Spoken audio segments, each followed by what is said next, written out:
Start करेंगे। Define the terms. पहला term है स्पीड। स्पीड क्या होती है? Wave speed is the distance wave travels in a given amount of time. So जो वेव डिस्टेंस ट्रैवल करती है किसी भी गिवन अमाउंट ऑफ टाइम में, तो उसकी वेव की स्पीड कहा जाता है। ठीक है, तो स्पीड एक्चुअल वेव क्या होती है? एक्चुअली डिस्टर्बेंस होती है। वो जो डिस्टर्बेंस ट्रैवल करती है गिवन अमाउंट ऑफ टाइम में, that is speed of wave. ठीक है, तो स्पीड कैसे डिफाइन करेंगे वेव की? वेव की स्पीड होती है distance wave travel divided by time taken. So this is the formula v is equal to lambda divided by t, speed of wave. v is the speed, lambda is the wavelength and t is the period or time period of wave। ठीक है, तो ये हो गई wave की speed, distance wave travel in a given amount of time. Second term है frequency. Frequency क्या होती है? The number of vibrations in 1 second is called frequency. So number of vibrations एक सेकेंड में कितने हो रहे हैं, that is frequency. So frequency का फार्मूला यहाँ पे मैंने लिखा है, vibrations oscillations or cycles divided by 1 second. यानी एक सेकेंड में कितनी वाइब्रेशंस हो रही हैं या ओसिलेशंस हो रही हैं या साइकिल्स कंप्लीट हो रही हैं, तो दैट इज फ्रीक्वेंसी। यहाँ पे देखें, इसमें ये जो है एक सेकेंड में कितनी वाइब्रेशंस हो रही हैं। लेट सपोज हम यहाँ से ले रहे हैं, दिस इज 1 साइकिल और 1 ओसिलेशन। यहाँ तक 1 ओसिलेशन कंप्लीट हुई। दूसरी ओसिलेशन, ये यहाँ तक दूसरी साइकिल कंप्लीट हुई। साइकिल कह सकते हैं, वाइब्रेशन कह सकते हैं, ओसिलेशन कह सकते हैं। यहाँ से लेके यहाँ तक तीसरी, तो ये जो है हमारे पास 3 वाइब्रेशंस हो चुकी हैं यहाँ तक। तो लेट सपोज इस पोजीशन से लेके इस पोजीशन तक हमें वेव को ट्रेवल करने में कितना टाइम लगा? 1 सेकेंड, 1 सेकेंड लगा। तो वेव्स कितनी, साइकिल्स कितनी बनी, ओसिलेशंस कितनी बनी? 3, number 1, second and third one. So कितनी साइकिल्स की वाइब्रेशंस थी? 3 डिवाइडेड बाय सेकेंड कितना था? 1। सो इसकी फ्रीक्वेंसी क्या बनेगी? 3 हर्ट्ज। इसकी फ्रीक्वेंसी बनेगी 3 हर्ट्ज। ठीक है, लेट सपोज अगर यहाँ पे देखें, ये एक वेव बनी, दूसरी वेव, तीसरी, चौथी, पांचवी, छठी, सातवीं, आठवीं, 9 और 10। यहाँ तक ये जो है एक सेकेंड में कितना बना? 10 सेकेंड। 1 सेकेंड और 10 थे इसके क्या? वाइब्रेशंस, ओसिलेशंस या साइकिल्स आप कह सकते हैं। डिवाइडेड बाय 1 करेंगे, इसकी फ्रीक्वेंसी क्या बनेगी? 10 हर्ट्ज। सो जिसमें नंबर ऑफ वाइब्रेशंस एक सेकेंड में ज़्यादा होंगी उसको कहलाएगा, वो कहलाएगी हाई फ्रीक्वेंसी, और जिसमें कम होगी दैट इज़ लो फ्रीक्वेंसी। ठीक है, होप कि आपको समझ आ गया होगा कि frequency is the number of vibrations in 1 second. Next है वेवलेंथ। वेवलेंथ क्या होती है? Distance from one crest to another. एक क्रिस्ट से लेके दूसरे क्रिस्ट तक जो डिस्टेंस होगा that is wavelength. Or from one trough to another of a wave, या एक ट्रफ से दूसरे ट्रफ तक जो डिस्टेंस होगा that is also called wavelength. ठीक है, सो वेवलेंथ क्या है? डिस्टेंस बिटवीन 2 क्रिस्ट्स और डिस्टेंस बिटवीन 2 ट्रफ्स। ठीक है, दैट इज वेवलेंथ। अदरवाइज आप इसको ऐसे भी जनरल डिफाइन कर सकते हैं कि wavelength is the distance between 2 similar points on a wave. Let suppose यहाँ पे ये ना क्रिस्ट है या ना ट्रफ है। ठीक है, ये पॉइंट जो है ना क्रिस्ट है या ना ट्रफ है। तो अगर वेव की ये पॉइंट, ये वेव ट्रेवल कर रही है यहाँ पे, अब फिर से यहाँ तक ये सिमिलर पॉइंट से, यहाँ से वेव स्टार्ट हो रही थी, इतना डिस्टेंस हमने लिया, यहाँ से वेव स्टार्ट हो रही है, इतना डिस्टेंस लिया। तो ये जो 2 सिमिलर पॉइंट्स है, इन दोनों के बीच में भी जो डिस्टेंस होगा दैट इज वेवलेंथ। होप कि ये आपको समझ आ गया होगा wavelength. Now time period, what is time period? The time taken by a body to complete one vibration is called time period. अब वन वाइब्रेशन क्या होती है? ये जो वन साइकिल है यहाँ से लेके स्टार्ट हुई यहाँ तक, ठीक है, दैट इज वन वाइब्रेशन। ये दूसरी वाइब्रेशन यहाँ तक हुई। सो यहाँ पे जो वन वाइब्रेशन कंप्लीट करने में जितना टाइम लगता है, वन वाइब्रेशन जितना कंप्लीट करने में टाइम लगेगा, दैट इज टाइम पीरियड, ठीक है। तो यहाँ पे देखें, यहाँ पे जो टाइम पीरियड इसने लिया है, यहाँ पे जो टाइम पीरियड है दैट इज यहाँ से इस क्रिस्ट पॉइंट से, तो यहाँ से स्टार्ट हुआ ये वेव, यहाँ से स्टार्ट हुई है, फिर यहाँ तक, ये वेव कंप्लीट हो गई। अभी ये वेव क्या हुई? कंप्लीट हो गई। तो यहाँ पे जो वेव कंप्लीट हुई तो इसको हम कहेंगे वन वाइब्रेशन। इस वन वाइब्रेशन में जो भी टाइम लगा दैट इज टाइम पीरियड, ठीक है। यहाँ पे देखें ये कैसे वेव कंप्लीट है, ये वेव ऐसे कंप्लीट है। यहाँ पे पहले हम वेव देखते हैं कि कैसे बनती है। पहले हम क्या करते हैं, एक ऊपर वाला जो है हमारे पास पल्स वो बनाते हैं, फिर नीचे वाला पल्स बनाते हैं। सो ये वन वाइब्रेशन हो गई। अब यहाँ पे देखें, ये जो यहाँ तक लाइन है ये हाफ है हमारे पास, ऊपर वाला हाफ हो गया। अब नीचे वाला ये क्या हो जाएगा? कंप्लीट। ये नीचे वाला हमने कंप्लीट कर दिया। अब इसका जो हाफ बचा वो हमने यहाँ पे ड्रा कर दिया, तो ये वेव क्या हो गई? कंप्लीट हो गई।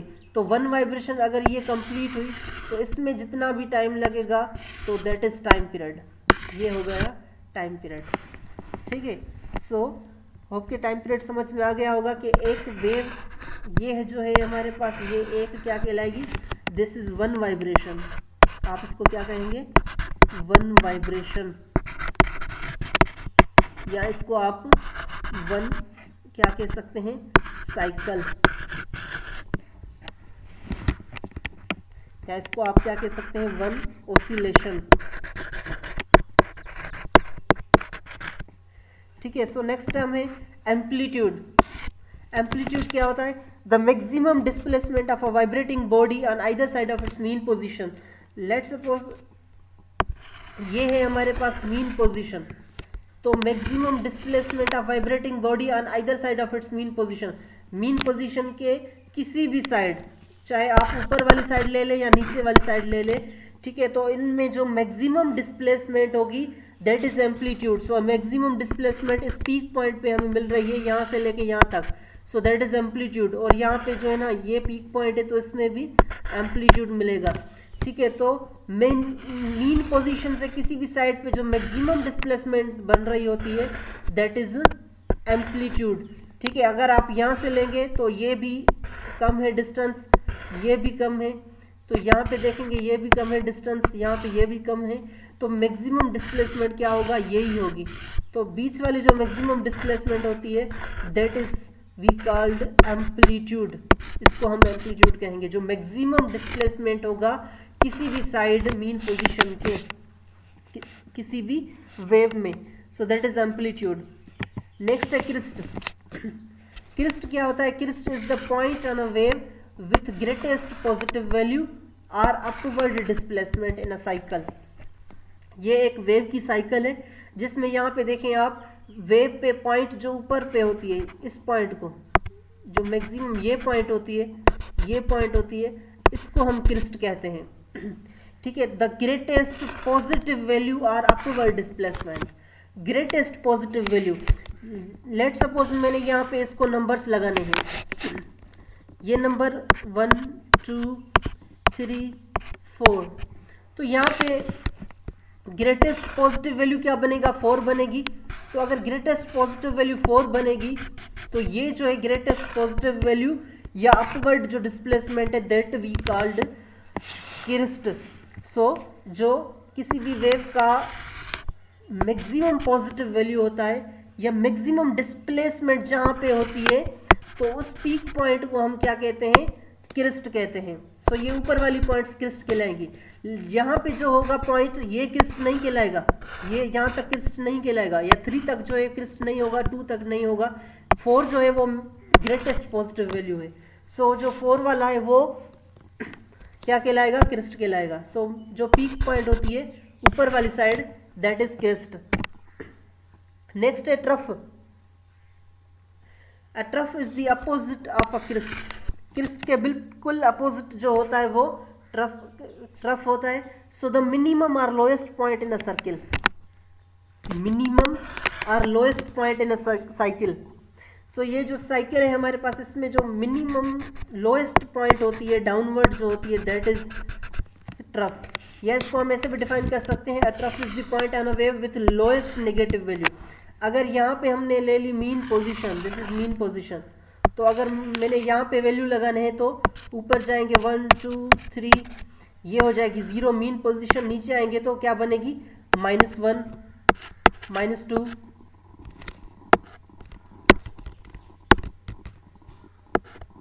-3 -4। तो यहाँ पे देखें ये जो है -3। अब -3 क्या है? Lowest negative value or downward displacement in a cycle is called trough. तो लोएस्ट डिस्प्लेसमेंट वैल्यू क्या होगा? यहाँ पे देखें लोएस्ट डिस्प्लेसमेंट वैल्यू वेव के हिसाब से -3 आ रहा है, तो यहाँ पे -3 आ रहा है, यहाँ पे -2 आ रहा है, यहाँ पे -1 आ रहा है। तो अब यहाँ पे देखें -1 ज़्यादा होता है या -3 ज़्यादा होता है? सो -3 is greater than -1 is greater than -3। सो -1 जो है वो ग्रेटर वैल्यू होता है और जो -3 है वो लेस होता है, कम होता है। तो -3 क्या है? लोएस्ट नेगेटिव वैल्यू जो है या डाउनवर्ड डिस्प्लेसमेंट जो होगी, इस पॉइंट को हम ट्रफ कहेंगे। नेक्स्ट है वेव साइकिल। वेव साइकिल जो होती है, wave cycles are pairs of maximum value and corresponding minimum value. ठीक है, तो वेव साइकिल क्या होती है? पेयर होती है maximum value and minimum value का। तो मैक्सिमम वैल्यू आप यहाँ पे देखें, अगर ये मीन पोजीशन है तो ये अपवर्ड में जो जा रही है दैट इज क्या है? Maximum values. सो यहाँ पे हमें मैक्सिमम वैल्यूज मिलेंगे और एंड करेस्पॉन्डिंग मिनिमम वैल्यू, तो नीचे यहाँ पे क्या मिलेंगे? मिनिमम वैल्यूज मिलेंगे। सो इन दोनों का जो पेयर है maximum value and minimum value का, दैट इज वेव साइकिल। तो ये एक वेव साइकिल बन गई। या इसको हम ऐसे भी डिफाइन कर सकते हैं, an oscillation or a cycle. ठीक है, पहले मैंने आपको बता दिया वाइब्रेशन, ऑसिलेशन, साइकिल ये एक ही चीज होती है, एक ही नाम है। तो an oscillation or cycle of a wave is defined as, इसको कैसे डिफाइन करेंगे? A single change from up to down to up. पहले अप जाएंगे फिर डाउन। ठीक है, आर एज पहले अपवर्ड गए फिर डाउनवर्ड, अब फिर अपवर्ड। तो ये अ सिंगल चेंज, एक सिंगल चेंज कहाँ से लेके कहाँ तक? From up to down. First में जाएंगे अप फिर डाउन, अब टू अप, नेक्स्ट फिर क्या जाएंगे? अप जाएंगे। So that is the one cycle. Or इसको हम कैसे ले सकते हैं? इसको हम ऐसे भी ले सकते हैं, or as a change from, change होगा कहाँ से? From positive to negative to positive. पहले पॉजिटिव की तरफ जाएंगे, अब नेगेटिव की तरफ, फिर ऊपर पॉजिटिव की तरफ। तो ऐसे यहाँ पे देखें, ये जो होती है मीन पोजीशन होती है 0, नीचे वाले वैल्यूज माइनस वाले होते हैं, नेगेटिव होते हैं, ऊपर वाले पॉजिटिव होते हैं, नीचे वाले नेगेटिव होते हैं। तो अब यहाँ पे देखें क्या कह रहा है? Change from positive to negative. पहले पॉजिटिव फिर नेगेटिव की तरफ आ रहा है, यहाँ ये पॉजिटिव है अब नेगेटिव की तरफ जा रहा है। जब ऊपर पे पहुंचेंगे अब यहाँ पे क्या होगा? नेगेटिव की तरफ जाना स्टार्ट करेगा। अब जब नेगेटिव पे आ गया है तो अब नेगेटिव से कहाँ? पॉजिटिव की तरफ जाने स्टार्ट करेगा। जब यहाँ से पहुंचेगा तो अब यहाँ से पॉजिटिव स्टार्ट हो जाएगा। ठीक है, तो इसको हम क्या कहेंगे? वन साइकिल या वन ऑसिलेशन या वन वाइब्रेशन। सो होप के वेव साइकिल आपको समझ में आ गया होगा कि वेव साइकिल किसको कहते हैं। ठीक है, तो यहाँ पे देखें, यहाँ पे 5 साइकिल्स हैं measured 1 second in time which is equals to 5 hertz.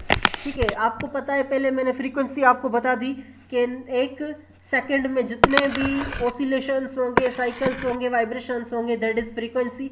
सो यहाँ पे देखें, ये है हमारे पास 1 साइकिल कंप्लीट हुआ यहाँ तक, दूसरा साइकिल यहाँ तक कंप्लीट हुआ, तीसरा साइकिल, चौथा साइकिल, पांचवा साइकिल।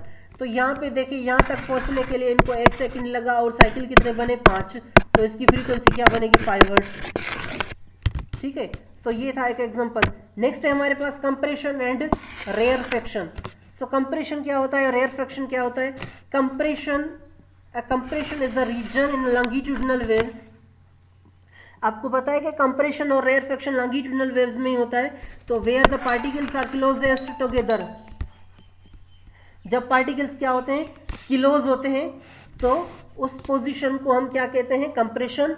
एंड रेयरफेक्शन क्या होता है, rarefaction is the region in a longitudinal wave where the particles are farthest apart. तो यहाँ पे देखें लॉन्गिट्यूडिनल वेव को देखना है, जहाँ पे पार्टिकल्स क्लोज होते हैं उनको कंप्रेशन कहा जाता है, जहाँ पे पार्टिकल्स फारदेस्ट अपार्ट अगर दूर दूर होते हैं तो उसको रेयरफेक्शन कहा जाता है। यहाँ पे देखें ये पार्टिकल्स क्या है, पार्टिकल्स करीब हैं, पार्टिकल्स क्लोजेस्ट है, तो दैट इज कंप्रेशन। यहाँ पे पार्टिकल्स दूर दूर हैं तो कम रेयरफेक्शन। यहाँ पे पार्टिकल्स करीब कंप्रेशन, यहाँ पे पार्टिकल्स दूर दूर हैं तो रेयरफेक्शन। ऐसे ही यहाँ पे देखें स्प्रिंग में, स्प्रिंग यहाँ पे क्या है, यहाँ पे स्प्रिंग क्लोजेस्ट है, सो ये बनेगा कंप्रेशन, और यहाँ पे दूर दूर है दैट इज रेयरफेक्शन। ये बनेगी कंप्रेशन, ये बनेगा रेयरफेक्शन, ये बनेगा कंप्रेशन, ये रेयरफेक्शन, ये कंप्रेशन। ठीक है, तो जहाँ पे पार्टिकल्स क्या होंगे, नियरेस्ट होंगे, जहाँ पे नियरेस्ट पार्टिकल्स होंगे दैट इज कंप्रेशन, और जहाँ पे दूर दूर होंगे दैट इज रेयरफेक्शन। होप कि ये आपको लेक्चर समझ में आ गया होगा।